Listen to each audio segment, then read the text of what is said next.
Hello viewers, வணக்கம். உங்கள் எல்லாருக்கும் நான் முன்னாடி நிலக்கடலையை போடும்போது காமிச்சேன். அதுக்கப்புறம் முளைச்சி வந்ததுக்கப்புறம் 6வது நாள் காமிச்சேன்.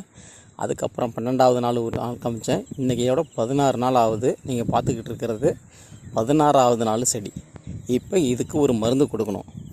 இந்த மருந்து மானோக்ரோட்டோபாஸும் சாஃப்ட்டுங்கிற ஒரு மருந்து. அதாவது சாஃப்ட் எதுக்குன்னாக்கா பூஞ்சைகள் எதுவும் வராமல் இருக்கும், வேர்கள் இல்லாமல் இருக்கும், செடி நல்லா தெளிவாக வரும். அதுக்காக மானோக்ரோட்டோபாஸ் சாஃப்ட் இது 2 மருந்தையும் நம்ம கலந்து கொடுக்க போகிறோம். அது நாளைக்கு தான் கொடுக்க போகிறோம்.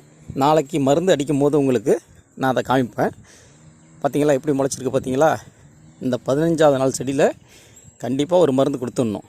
அதுக்கப்புறம் முன்னாடியே சொன்னேன் நான், 21வது நாளில் பூ பூக்கும்.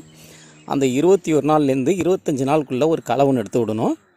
அந்த களை எப்படி எடுக்கிறதுங்கிறத நான் லேட்டாக காமிக்கிறேன். நாளைக்கு எப்படி மருந்து அடிக்கிறாங்கங்கிறத உங்களுக்கு நான் ஷார்ட் மூலயமா காமிக்கிறேன். நன்றி, வணக்கம்.